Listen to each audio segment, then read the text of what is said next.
Zero Malabar സഭയുടെ അതിർത്തികൾ വിവിധ ഭൂഖണ്ഡങ്ങളിലേക്ക് പടർത്തുന്നതിന് നിർണായക പങ്കുവഹിച്ച ശേഷമാണ് കർദിനാൾ ജോർജ് ആലഞ്ചേരി സഭയുടെ ഇടയസ്ഥാനത്തു നിന്നും വിരമിക്കുന്നത്. സീറോ മലബാർ സഭ ഏറ്റവും പ്രതിസന്ധി നിറഞ്ഞ കാലഘട്ടത്തിൽ കൂടി കടന്നുപോയപ്പോഴും 12ഓളം വർഷം സഭയെ അവിചാരിതമായ വളർച്ചയിലേക്ക് നയിച്ചുകൊണ്ടാണ് കർദിനാൾ ജോർജ് ആലഞ്ചേരി മുന്നോട്ടുപോയത്. മാർ വർക്കി വിധേയത്തിൽ കാലം ചെയ്തതിനെ തുടർന്ന് സമ്മേളിച്ച സീറോ മലബാർ സഭയുടെ മെത്രാൻ സിനഡായിരുന്നു സഭയെ നയിക്കാനുള്ള സുപ്രധാന നിയോഗം തക്കല ബിഷപ്പായിരുന്ന മാർ ജോർജ് ആലഞ്ചേരിയെ പരമേൽപ്പിച്ചത്. 2011 മെയ് 29 സീറോ മലബാർ സഭയുടെ മേജർ ആർച്ച് ബിഷപ്പായി മാർ ജോർജ് ആലഞ്ചേരി സ്ഥാനമേറ്റെടുത്തു.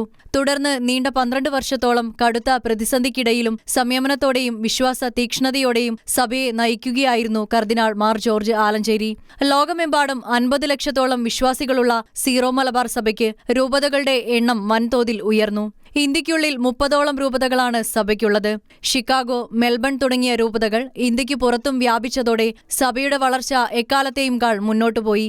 അതേസമയം വ്യാജരേഖ കേസ്, ഭൂമിയിടപാട്, ഏകീകൃത വിശുദ്ധ കുർബാനയർപ്പണം തുടങ്ങി ഒട്ടേറെ വിഷയങ്ങളിൽ പലപ്പോഴും സഭയ്ക്കുള്ളിൽ നിന്നും പുറത്തുനിന്നും രൂക്ഷമായ അഭിപ്രായ വ്യത്യാസങ്ങൾ ഉയർന്നപ്പോഴും അചഞ്ചലനായി സംയമനത്തോടെ സഭാനോഗിയെ മാർ ജോർജ് ആലഞ്ചേരി മുന്നോട്ട് നയിക്കുകയായിരുന്നു. ഷെക്കേന ന്യൂസ്, കൊച്ചി.